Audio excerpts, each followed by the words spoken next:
कंस तो अच्छा भला सुधरने की सोच रहा था, पर उसके ये सब खाने पीने वाले, फ्री का माल हड़पने वाले मित्र कहाँ उसे सुधरने देते हैं।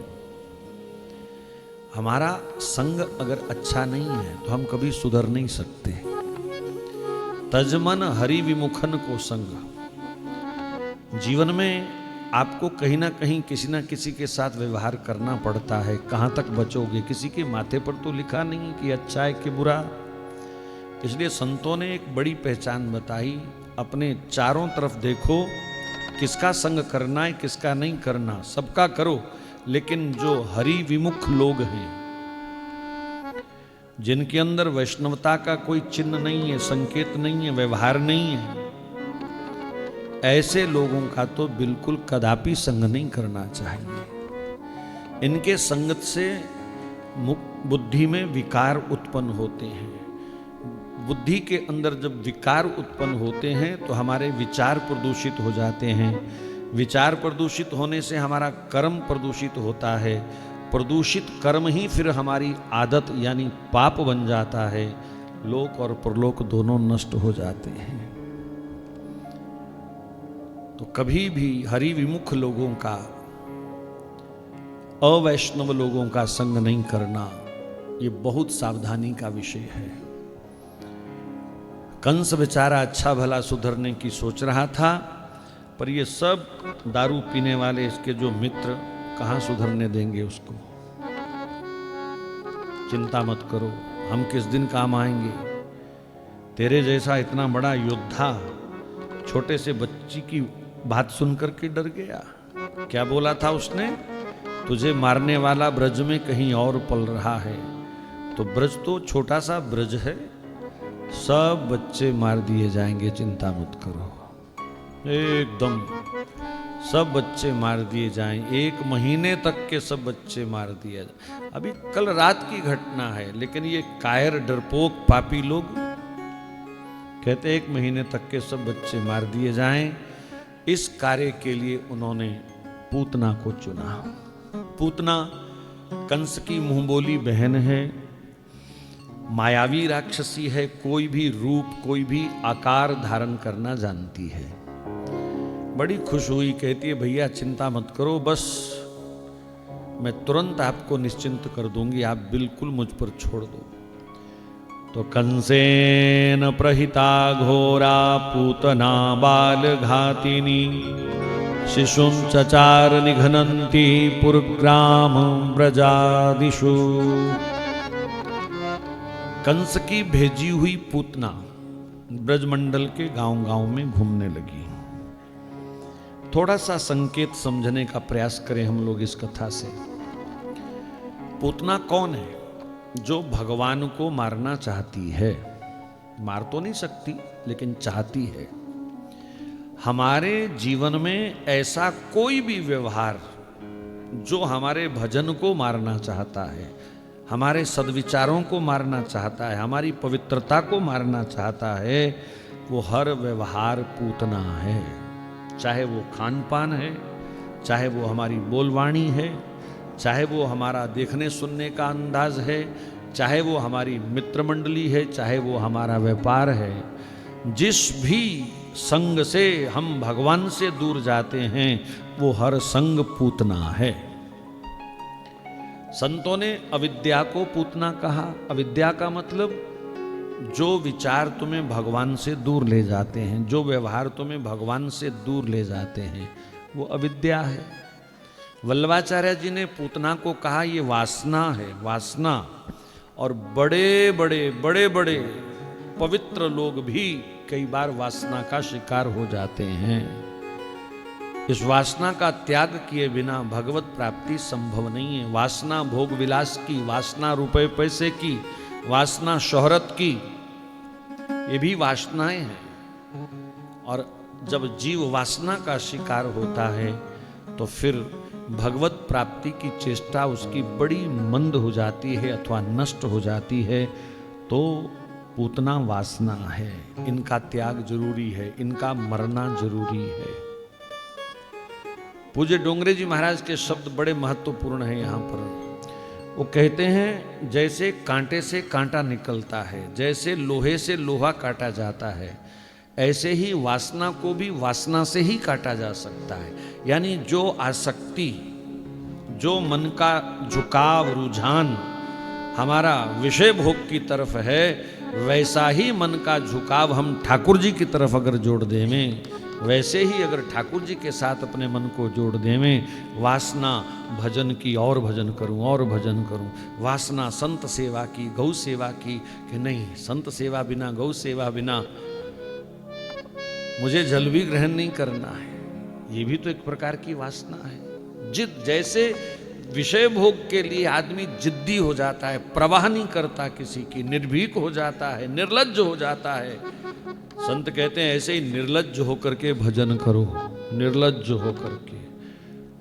कौन क्या कहता है कहने दो, कौन क्या सोचता है सोचने दो, बिल्कुल बेशर्म होकर के भजन करो, निर्लज्ज होकर के भजन करो, बिल्कुल लापरवाह होकर के दान पुण्य सेवा करो।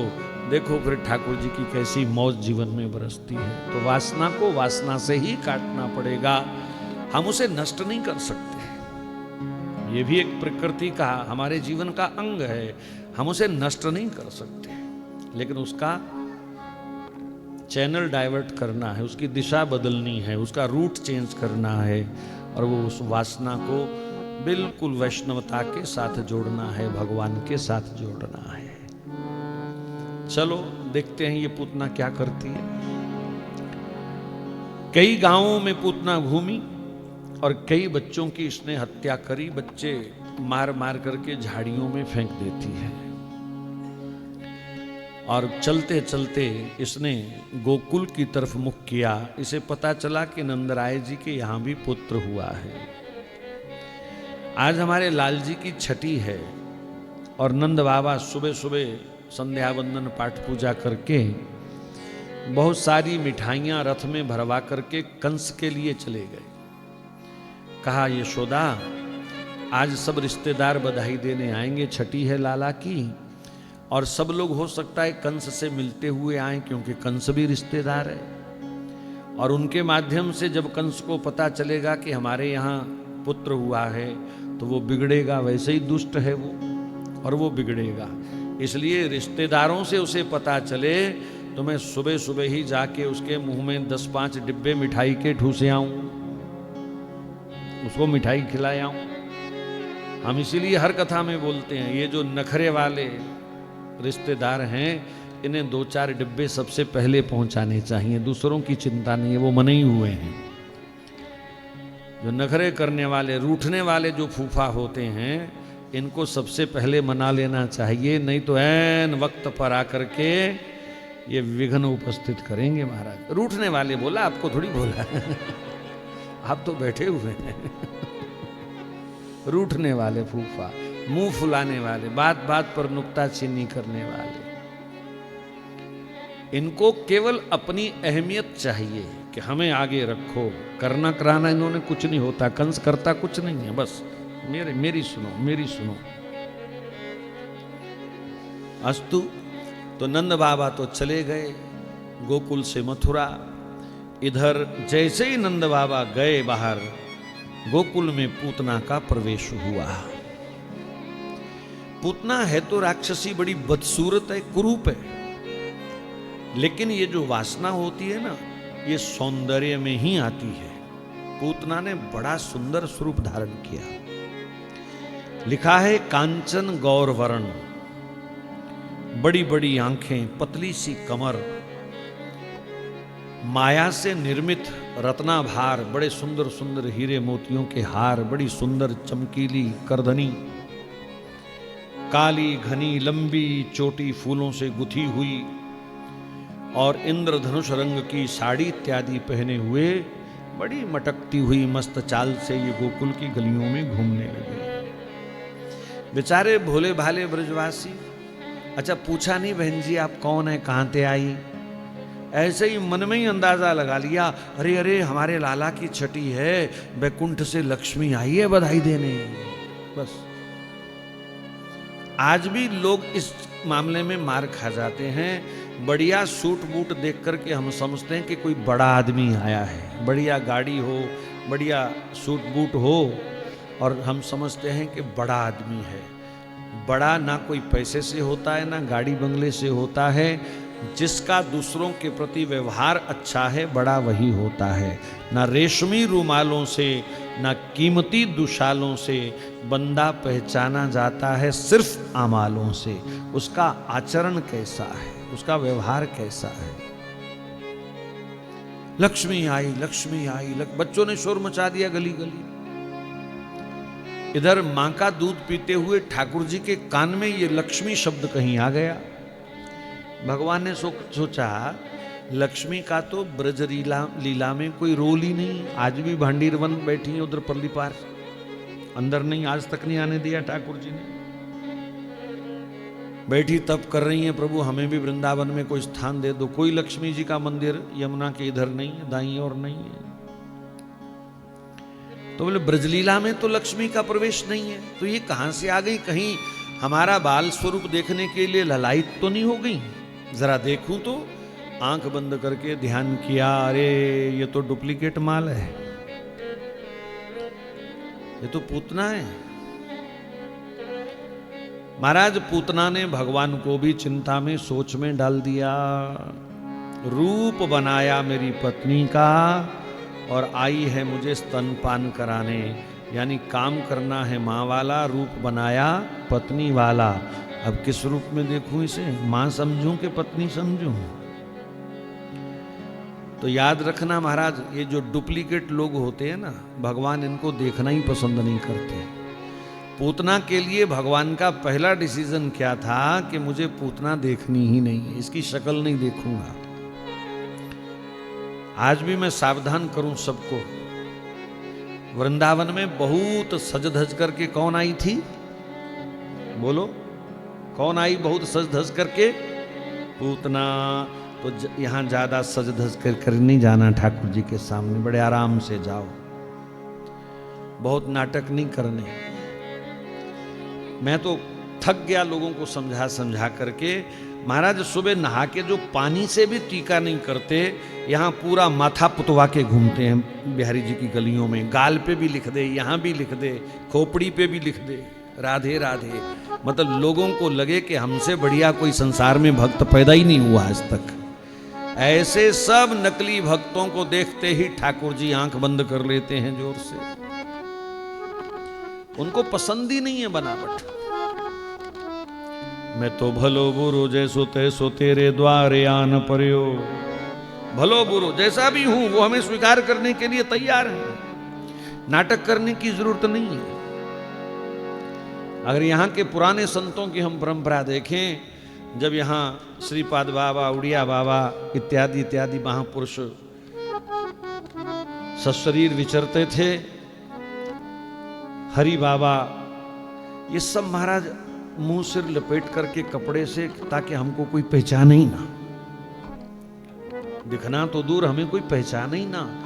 ऐसे रूप कुरूप बन करके सिर मुंह पर कपड़ा लपेट करके और चुपके से दर्शन करके और किसी कोने में पड़े रहते थे। कभी शोभा यात्राएं उन्होंने नहीं निकाली, कभी ऐसे बड़े बड़े अपने नाम के बोर्ड उन्होंने नहीं लगने दिए। आज उनका नाम चल रहा है, उनको उनका नाम स्मरण करके हम लोग प्रेरणा पाते हैं। कोई बनावट नहीं, वृंदावन में कोई बनावट नहीं करनी, भक्ति मार्ग में, प्रेम मार्ग में कोई बनावट नहीं करनी। जैसे हम हमेशा रहते हैं वैसे ही रहना चाहिए। ठीक है, शादी ब्याह में तुम ब्यूटी पार्लर 4 घंटे बैठ के आओ, चलो चलेगा, लेकिन ठाकुर जी के सामने तो बड़ी सादगी से आओ, सरलता से आओ, विनम्रता से आओ। सरलता, तरलता, ये 2 लक्षण अगर हमारे भीतर आ जावें तो फिर आनंद ही आनंद है इस मार्ग में। सरलता और तरलता, हृदय सरल हो और प्रभु प्रेम में आंख तरल हो, ये 2 कार्य हम करें, बहुत आनंद रहेगा। तो भगवान ने पूतना को देखना नहीं ये निर्णय कर लिया, लेकिन पूतना ढूंढ तो मुझे ही रही है, कहीं ऐसा ना हो कि चली जाए। और आज श्री गणेश है लीला का, तो श्री गणेश बढ़िया होना चाहिए, उसमें कोई विघन नहीं आना चाहिए। सो भगवान ने जोर जोर से रोना शुरू कर दिया, मानो पूतना का स्वागत कर रहे हो कि मौसी इधर आ जा, मैं यहाँ बैठा हूं, मुझे इधर उधर मत ढूंढ। स्वयं भगवान बुला रहे हैं पूतना को। और बालक का रुदन सुनते ही पूतना का महल में प्रवेश हुआ। यशोदा तो बुरी तरह से घबरा गई।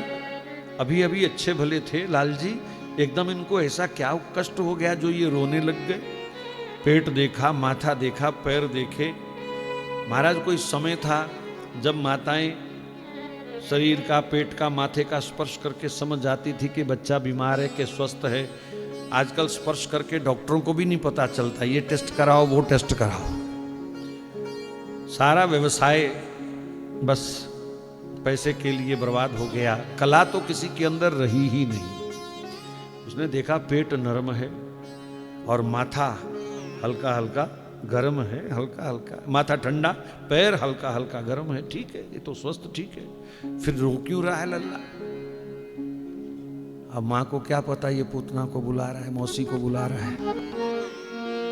जैसे ही रुदन की ध्वनि सुनी तो पूतना का महल में प्रवेश हुआ। बुरी तरह से घबराई हुई यशोदा लल्ला को देख देख करके रोने लग गई।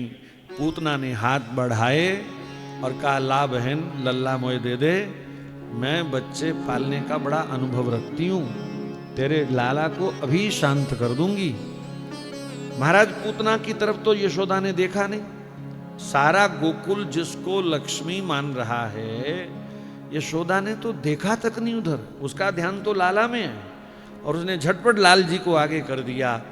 और सुखदेव जी वर्णन करते हैं ठाकुर जी ने भी कैसी लीला करी।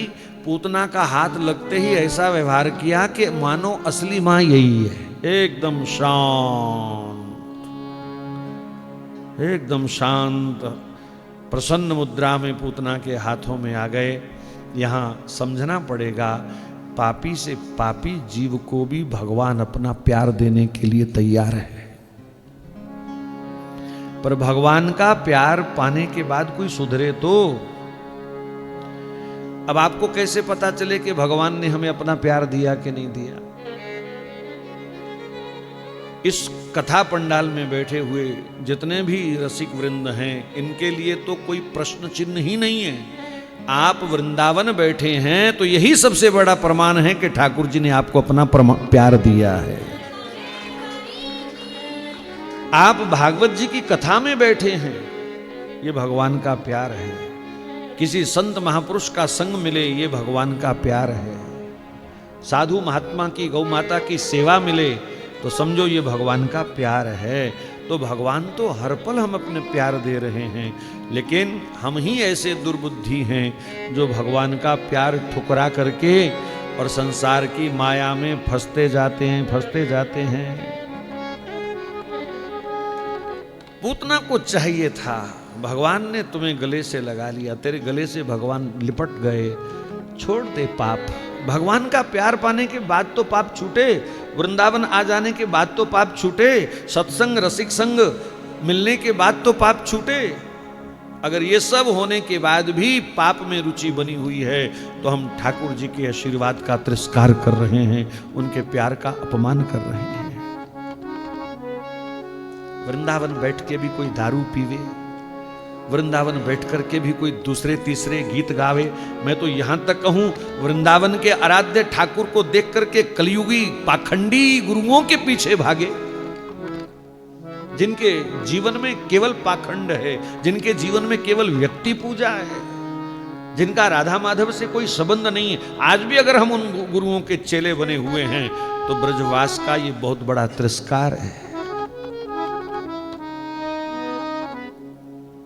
ब्रज की गुरु तो अगर और कोई नहीं आपको मिल रहा तो ब्रज की गोपी, ब्रज की गुरु, किसी ब्रजवासी को आप गुरु मान लो, किसी छोटे से बालक को, बालिका को, लाली को, आप किसी को भी गुरु मान लोगे, उससे भी बेड़ा पार हो जाएगा।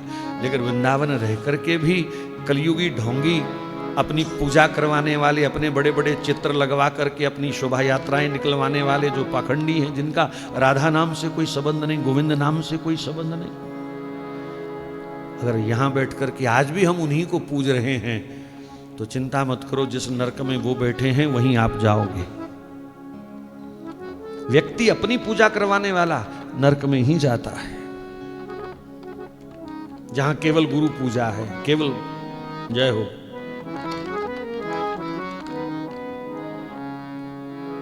तो पूतना को तो भगवान का प्यार मिला गोकुल आकर के, पर वो उसको स्वीकार नहीं कर रही। इससे प्यार करने से क्या मिलेगा? इसको मारूंगी, कंस से इनाम मिलेगा। बस माया ने अपना प्रभाव दिखा दिया। यशोदा बड़ी खुश हुई, बहन बड़े अच्छे समय पर आई तुम। मैं तो घबरा गई थी, पता नहीं लाल जी को क्या हो गया। आज इधर ही रहना, छठी है मेरे लल्ला की। मैं खूब तुम्हें मिठाइयां दूंगी, साड़ियां दूंगी, खूब आभूषण भी दूंगी, तुम इधर ही रहना। अरे बहन चिंता मत करो, इसी के लिए तो आई हूं। और पूतना पर यशोदा ने भरोसा कर लिया। यही गलती हम लोग करते हैं, वासना पर हम बहुत जल्दी विश्वास कर लेते हैं। वासना बड़ी मीठी लगती है, वासना बड़ी प्यारी लगती है, इसमें बड़ा अपनत्व महसूस होता है कि बस यही जीवन का असली लाभ है और कुछ नहीं। यशोदा घर के काम में लग गई और पूतना एकांत ढूंढने लगी, क्योंकि वासना को एकांत चाहिए। भगवान आंख बंद किए पूतना की गोद में पड़े, मनी मन सोच रहे हैं कि आज बोहनी का दिन है, लीला का श्री गणेश है, तो किसी काम का प्रारंभ करना हो तो किसी बड़े से आशीर्वाद लेना चाहिए। माँ तो इसकी गोद में छोड़ करके चली गई काम में, बाबा चले गए मथुरा, अब मैं किसका आशीर्वाद लूं? बाहर आंगन में खेल रहे दाऊ जी ने लाल जी के मन की बात सुन ली और दाऊ जी ने खेलते खेलते जोरदार ताली बजाई, मानो कह रहे हो छोटे खूब सेवा करना, मौसी की मेरा आशीर्वाद है। तो दाऊ जी की ताली का आशीर्वाद लेकर के ठाकुर जी बड़े प्रसन्न हुए। अब तो एकदम पूतना के साथ भगवान लीला करने के लिए तैयार हैं। वस्त्र हटाया उसने, कालकूट विष लगा के आई है अपने स्तन पर। कालकूट विष के विषय में कहा गया है कि इसको देखने मात्र से प्राणी अंधा हो जाता है, इतना खतरनाक है। भगवान शिव के सिवा कोई इसको पचा नहीं सका आज तक। चखते ही प्राण निकल जाते हैं, जीव पर रखने के बाद कोई स्वाद नहीं बता सकता। और आप भी कोशिश मत करना, भागवत में लिखा मीठा होता है, स्वाद हम आपको बता देते हैं मीठा होता है। कल को कोई ट्राई करके देखे कि जरा देखें स्वाद कैसा है इसका, तो बता नहीं पाओगे। उस विष को पूतना अपने स्तन पर लगा के आई है। भगवान ने बड़े आराम से उसके स्तन को चाट लिया, कालकूट विष को पी गए भगवान और शांत हो गए। पूतना ने सोचा इतना भयंकर विष चाटने के बाद भी ये जीवित कैसे है? यहां संकेत है भगवान का। हम लोग भी भगवान को रोज विष पिलाते हैं, क्षमा करना, रोज विष पिलाते हैं। कौन सा? विषयों का विष। भगवान के सामने खड़े होने पर भी हमारी बुद्धि शुद्ध नहीं होती, निर्मल नहीं होती। संसार की मांग लेकर के जाते हैं भगवान से, ये दे दो, वो दे दो, ये चाहिए, वो चाहिए, मेरा ये संवारना, मेरा वो संवारना, मेरे पुत्रों का ध्यान रखना, मेरे पौत्र का ध्यान रखना, मेरी बेटी का ध्यान रखना, दामाद लंदन गया है उसकी सेवा करना। नौकर लग गया ठाकुर तुम्हारा, इतने काम बता देते हैं हम सुबह सुबह। यही तो है विष जो हम लोग भी पूतना की तरह रोज भगवान को चखाते हैं, चटाते हैं। दर्शन करना, भगवान के सन्मुख जाना उस दिन सफल होगा जब सामने खड़े होते ही बोलती बंद हो जाए। मैं तो यहां तक कह सकता हूं कि भगवान के सामने खड़े होने के बाद तुम्हें कोई स्तुति पाठ भी याद ना रहे, एकदम जीवा मौन, जीवा मौन। भगवान को ज्यादा श्लोक नहीं सुनाने चाहिए, मेरा मत है वैसे। उन्हें सब आते हैं, आनंद लो उनके स्वरूप का, अपनी विद्या का प्रदर्शन थोड़ी करना उनके सामने कि हमें ये भी आता है, हमें ये भी आता है, ये भी गा लें, वो भी गा लें। निहारो उन्हें, निहारते निहारते ले जाओ भीतर। भगवान रस स्वरूप हैं और नाम रूप लीला धाम रस का खूब चकाचक पान करो। पाठ पाठ बाद में कर लेना, स्तोत्र मंत्र बाद में बैठ के कहीं पढ़ना, उनको अपनी विद्वता दिखाने की ज्यादा जरूरत नहीं है कि उन्हीं के सामने सारे मंत्र पढ़ पढ़ के गाने हैं। उनसे तो प्रेम की बातें करो। होली चल रही है, 2-4 गाली भले ही गाया करो, पर ज्यादा स्तोत्र मंत्र पढ़ने की जरूरत नहीं है।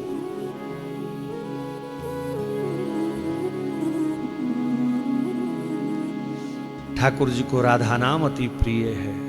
अगर बहुत मन करे कुछ गाने को तो उनके सामने खूब राधा नाम गाओ। भगवान शिव को राम नाम अति प्रिय है। कोई अंतर नहीं है राधा नाम में राम नाम में, लेकिन जैसा रामचरितमानस के आधार पर भोले बाबा को राम नाम अति प्रिय है, तो बाबा के पास बैठो तो खूब राम राम गाओ उनके पास बैठ करके। इससे बढ़िया कोई उपहार उनके लिए हो नहीं सकता। जिसको जो प्रिय हो वही देना चाहिए, जबरदस्ती नहीं। तो पूतना उसे समझ जाना चाहिए था, इतना भयंकर कालकूट विष पान करने के बाद भी जो बालक जीवित है ये कोई साधारण नहीं हो सकता। पर माया का लोभी जीव भगवान के प्यार को स्वीकार नहीं कर पाता, भगवान की महिमा को स्वीकार नहीं कर पाता, अपनी बुद्धि लगाता है, अपना तर्क करता है, जबकि भगवान ना बुद्धि का विषय है ना वाणी का विषय है।